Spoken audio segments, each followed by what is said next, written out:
about the real owners now. The real owners, the big wealthy business interests that control things and make all the important decisions.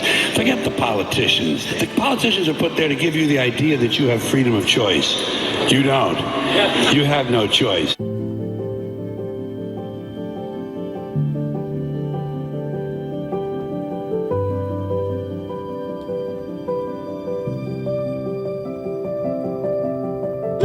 Come about as a result of lies peddled to the British public and the American public and the publics all over Europe and other countries,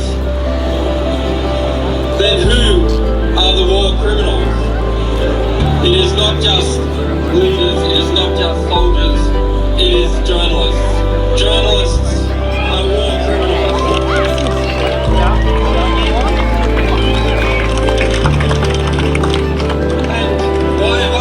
Think that should lead us to a state of despair, that the reality that is constructed around us is constructed by liars, is constructed by people who are close to those that they are meant to be policing. It should lead us also to an optimistic understanding, because if wars can be started by lies, truth can be started, peace can be started by truth.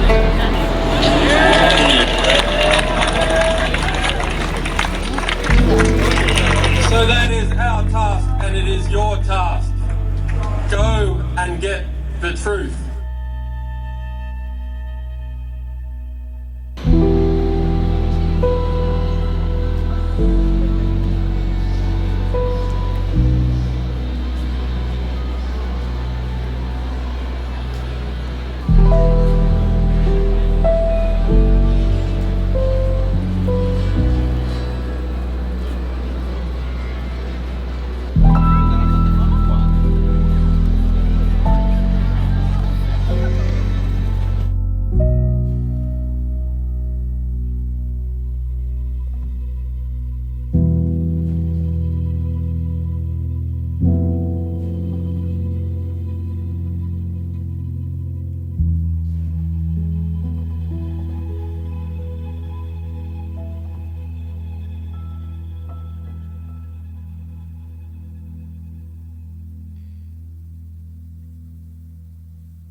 Welcome to the 267th Julian Assange Sydney Town Hall gathering.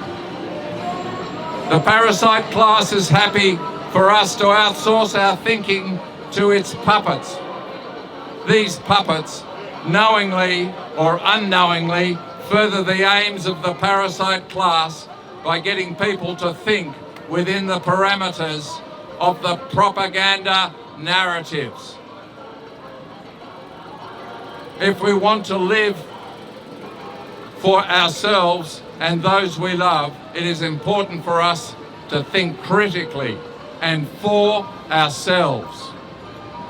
An important part of critical thinking is the recognition that information we are exposed to tends not to serve our own best interests.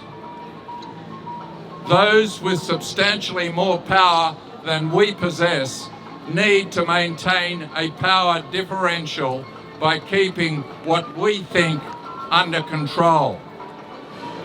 The parasite class wants to control us for its purposes.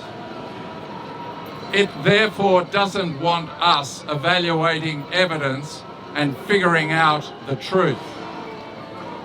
With the truth, we would easily avoid being controlled and enslaved within a system of governance that serves the parasite class.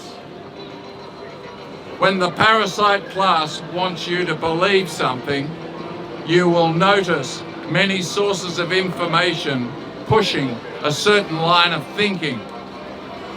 You are also likely to notice an opposing line of argumentation pushed by what might be called controlled opposition. For example, a dominant narrative has been that a novel virus emerged in 2019 from the natural environment. However, a counter-narrative was also pushed that the virus was the result of gain-of-function research and got into the environment after leaking from a research laboratory. Neither of these arguments has enough evidence to make it conclusive. They both push the idea that a pandemic occurred due to a novel virus. However, all-cause mortality data strongly suggests that the excess deaths observed in various locations in the world were due to responses to the virus rather than from the virus itself. There is therefore no credible evidence that a novel virus caused harm to the human population, even though much of the media will tell us this. It's important for us to question the information we receive. Does it make sense? Has anything like it happened before? What could the parasite class gain if people believe this narrative? Is open debate encouraged or discouraged? Is there evidence of censorship online? Are people being subjected to personal attacks that distract us from listening to their arguments? Is anyone in the media able to present a cast iron argument that satisfies you? Do they provide good supporting evidence? Do they use valid reasoning? We all need to stop relying on others to provide us with arguments to explain things.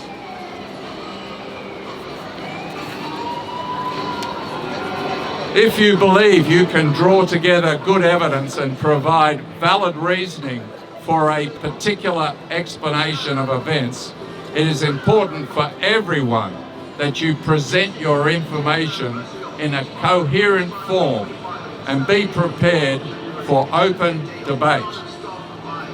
It is important that we develop our critical thinking skills. The free speech zone at Sydney Town Hall is an environment where people are encouraged to present their arguments, particularly if they contradict the dominant arguments presented to us by our governments and media. If we wish to overcome the oppression we are all subjected to by governments and media, our ability to think critically is vital. Courage is necessary. As Julian says, courage is contagious.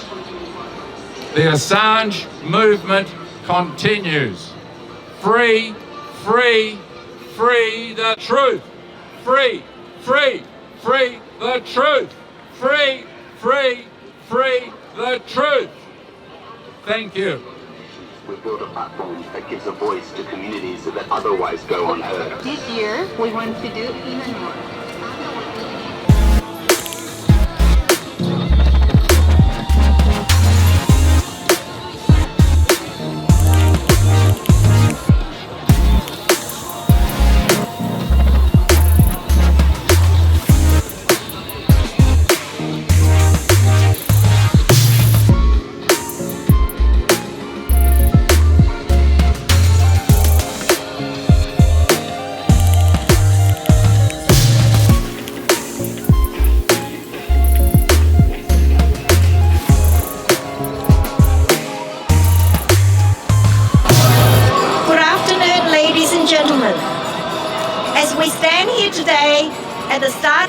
2025, I find myself still entangled in a battle that has lasted over 3 years. A battle just not to save my medical license, but to uphold truth, integrity, and justice. For over 3 years, I have faced relentless persecution by the Healthcare Complaints Commission and the Medical Council of New South Wales. They have wielded their power not to protect public health, but to destroy my career, tarnish my reputation, and silence my voice. What began with 2 baseless complaints has metastasized into a campaign of harassment, culminating in a fabricated 3rd complaint. Despite the absence of any real evidence or harm caused, my case has been delayed once again, this time until March 2025. Ladies and gentlemen, this is not bureaucracy at work. It is fraud, abuse of power, and a blatant attempt to grind me down until I give up. But I will not give up. Let me take you back to the beginning. In September 2021, 2 complaints were lodged against me. One came from a mysterious John Smith, whose identity remains undisclosed, whose email address bounces back, and whose claims are riddled with inconsistencies. The other came from a hospitalized patient I had treated, who later recovered. These complaints were used to declare an emergency and suspend my medical license indefinitely. Let me be clear, there was no emergency, there was no harm caused, yet I was stripped of my ability to practice medicine and labelled a danger to the public. Since then, the Healthcare Complaints Commission has filed 6 complaints in total, none involving direct harm to a patient. Yet their accusation that I responsibly prescribed ivermectin before it was banned, and I have saved a critically ill COVID-19 patient's life using evidence-based treatments. But the most insidious part of their campaign was the 3rd complaint. This 3rd complaint, created retrospectively, reveals the depths of the HCC's abuse of power. They claimed it was originated from the Medical Council, yet when my lawyer formally requested details, the Healthcare Complaints Commissions refused to respond. They provided no information on the nature of the complaint, no allegations, and no confirmation of the complainant's identity.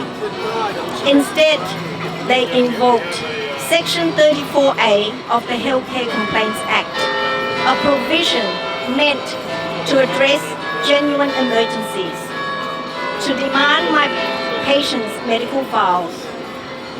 These files were not requested to protect public health, but to fabricate a case against me. By the time they made their unlawful demand, I had already returned the files to the patients, respecting their privacy and wishes. Their intent was clear: to use Section 34A to conduct a fishing expedition and manufacture a 3rd complaint. That is not just unethical, but it is unlawful. Section 34A cannot and must not be used to intimidate, harass, or fabricate complaints against doctors. For over 3 years, the Healthcare Complaints has refused to provide transparency, ignore evidence in my favor, and manipulated time as a weapon. By delaying my case until March 2025, they hope to exhaust me emotionally, financially, and professionally. This is not just an attempt to destroy my career. It is an attempt to make me disappear quietly. Hopefully, the public will forget my story and the injustice I have endured. But I am still here, and I refuse to be silenced. As I reflect on this journey, I am struck by the parallels between my current fight and the tyranny I fled as a child. After narrowly escaping the horrors of the Pol Pot regime, a regime that murdered my mother, I came to Australia, believing it was a land of freedom and opportunity. For a time it was. I became a doctor, serving my community with dedication and integrity for nearly 30 years. But over the past 4 years, I have watched with despair as Australia I cherished has transformed into something unrecognizable. Under the guise of public health protection, policies have been enacted that annihilate lives with cold detachment. Leaders who lie, who destroy without accountability, govern our nation. The Healthcare Complaints Commission mirrors this pattern, using authority not to protect, but to persecute, not to heal, but to harm. Ladies and gentlemen, this is time to wake up. The corruption, fraud, and abuse of power within these institutions are not isolated incidents. They are part of a broader system designed to suppress dissent and silence those who challenge the status quo. This is no longer just about me. This is about the future of our nation and the values we hold dear. If we allow these injustices to go unchallenged, what will be left of the Australia we once believed in? In March 2025, my case will once again come before the tribunal. This is not just my fight. This is a fight for all of us. This is a chance to expose the lies, demand accountability, and reclaim the principles of truth, integrity, and justice. I ask you to stand with me, not just today, but every day until this battle is won. Share my story, demand answers from those in power. Refuse to let them sweep this under the rug. Together we can shine a light on the darkness, dismantle the lies, and ensure that no one else suffers the persecution I have endured.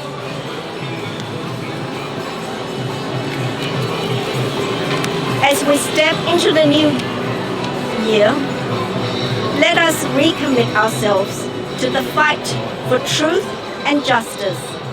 Let us hold these regulators accountable and rebuild the trust that has been shattered. Australia awaken to the tyranny growing within your borders. Stand up for truth, expose the lies, reclaim your nation before the dream of freedom is irrevocably lost. Thank you for standing with me. Together we will prevail. Thank you.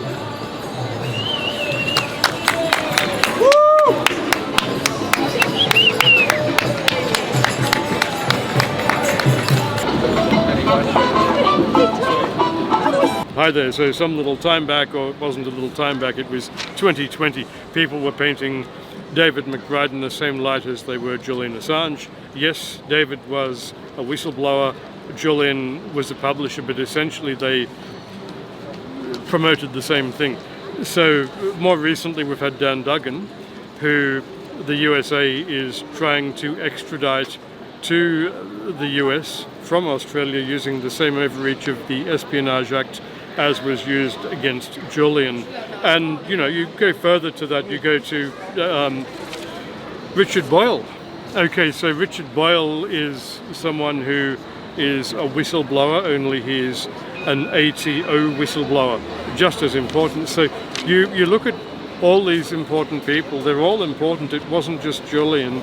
And so we need people who, over the past 5 and a bit years, have turned up here for Julian to start, if they can, if there's time, turn up again for these other people, because they're all really important, and they're all essentially, I use the word essentially quite liberally, the same thing as Julian Assange, because they all represent the same thing, which is, whistleblowing regarding crimes, and us now complaining about the overreach of the Espionage Act, which is being used against Dan Duggan. And so we need more people back here, we seriously do, when people can, when they have time. Thank you.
We are all Assange.